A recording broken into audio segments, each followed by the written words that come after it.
my Maramatsu family, my friends a little piper, and my flute friends everywhere. And welcome to Treasure Tuesday.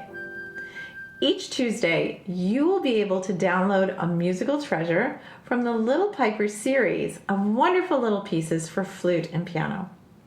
In addition, you'll be able to download the piano accompaniment part, so you will no longer have to perform alone. And the best part is that I get to spend 10 minutes with you sharing some practice and performance tips about each treasure.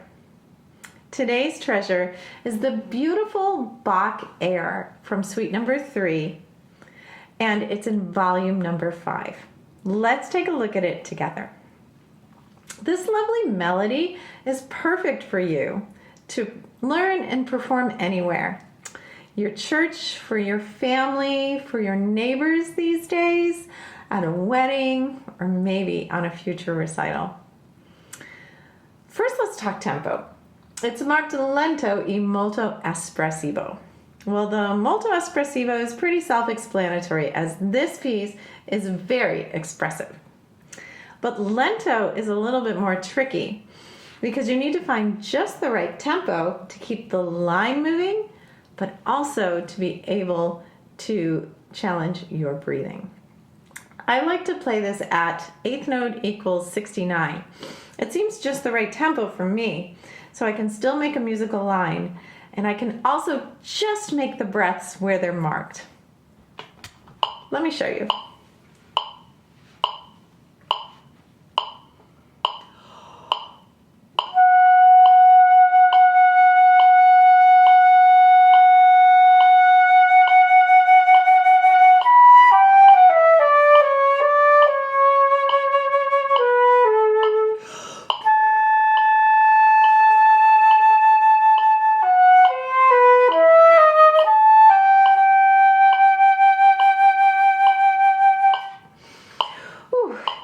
It is tricky to be able to make those breaths.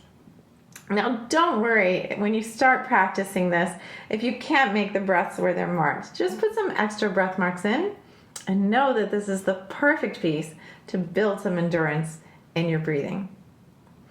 So let's talk about those long notes. It's really a challenge to keep them interesting and beautiful. So I tried varying my vibrato speed on them. What I want to avoid is them just sitting there waiting for their time value to finish. I tell my students to always try to breathe some life into your long notes, or else they sound like a person who's kind of waiting at the bus station for the bus, sits down on the bench and just sitting there waiting for the bus to come and whisk you away. You really have to pour some life into your long notes. And you can do that by varying the vibrato speed and also by using a hint maybe of crescendo on them and even sometimes diminuendo. Let me demonstrate.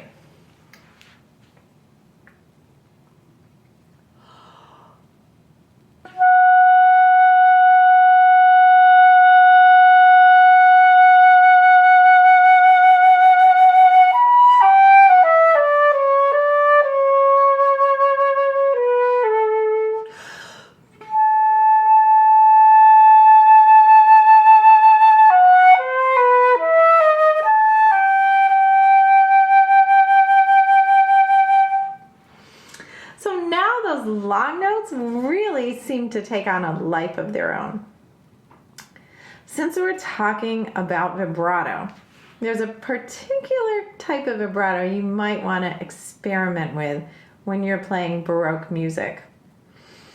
I like to use a very narrow vibrato, not one with a lot of waves in it. So actually, it's not like that day like you go to the beach and it's super windy out and you're looking at the shore and the waves are just crashing like that. That's not the kind of vibrato waves that you would want to use maybe for this piece. Let me demonstrate.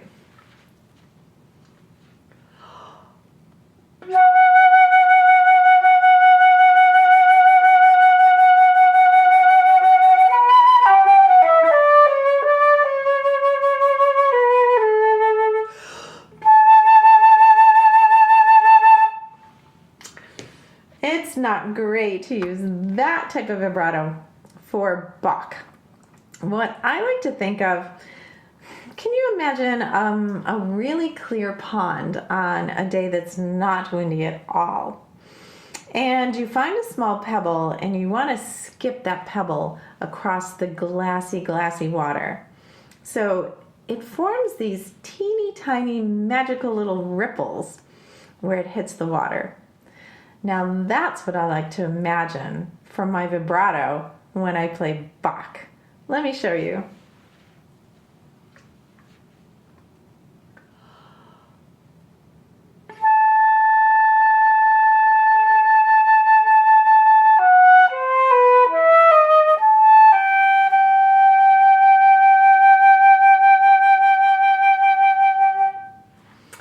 The vibrato is almost hidden inside the tone.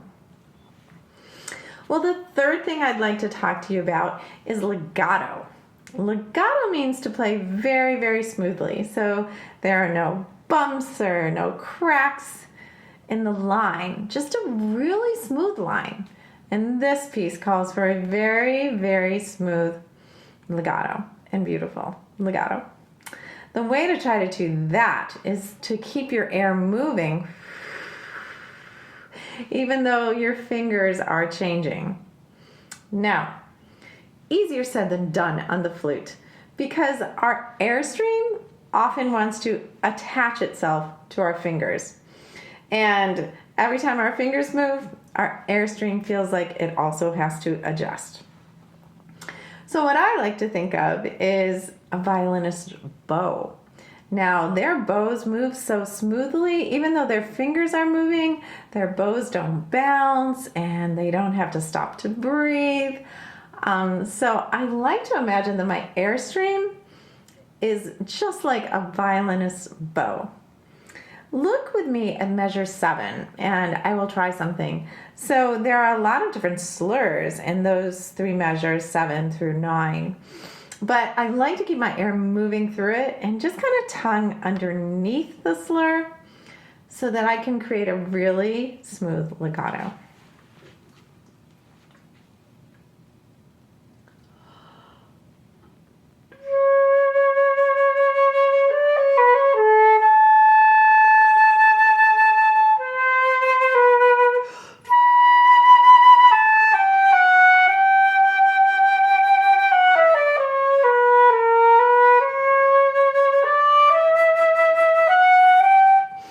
So that way, I can just keep the line really silky smooth and beautiful.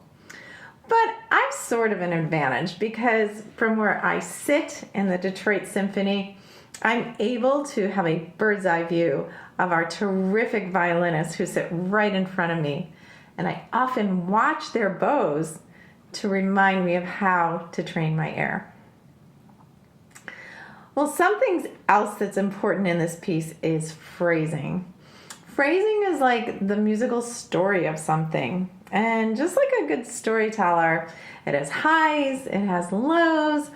It's just not always the same. So Mr. Monroe is kind of helpful in this because he adds little crescendos and diminuendos and a few dynamic suggestions that actually help us kind of shape the lines and tell a musical story with this piece. One problem, though, is that intonation can sometimes suffer on the flute with even the tiniest of crescendos and diminuendos. So it's super important that at the end of a phrase, we keep it in tune and don't go flat. I'm particularly talking about the end of measure 6. That low A, which is at the end of a long phrase for us. So Mr. Monroe actually taught me a little trick for that when I sat next to him in the Detroit Symphony. And it's a fingering trick that's come in handy so many times. If you finger A like that, and you need to raise the pitch because either you're at the end of a phrase or it's a little flat or you're running out of air, you just add this pinky right here to the A.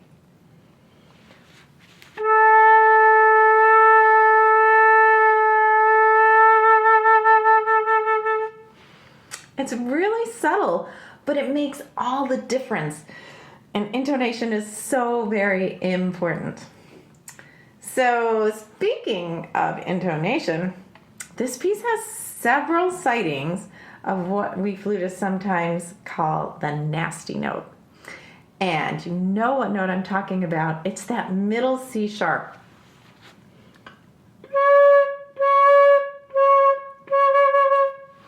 It's an open note on the flute, and it's really hard to play in tune, even on our beautiful Muramatsu flutes. So it's really up to us to train that note, to tame that note, and to make sure that it's in tune in both pitch and in tone, so it doesn't ruin this piece by sticking out kind of like a sore thumb. So use your tuners. I always have my tuner right on my stand, and also use your ears.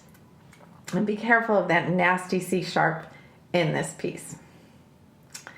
Well, enough talking about this treasure. I've mentioned breathing, vibrato, legato, phrasing, and intonation. 5 really important things to always keep in mind. So now I will do a performance of the entire piece using the piano track that you also now have to hopefully demonstrate what I've been talking about and to give you something to model as you practice and get ready to perform this piece yourself. I won't be taking the repeats in my performance of this, but know that that's always an option open to you when you decide to perform this piece. I hope you enjoy this treasure as much as I do. And I want to thank everyone at Muramatsu and Little Piper for making these Treasure Tuesdays possible.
Have a wonderful week, and I look forward to our next Treasure Tuesday together.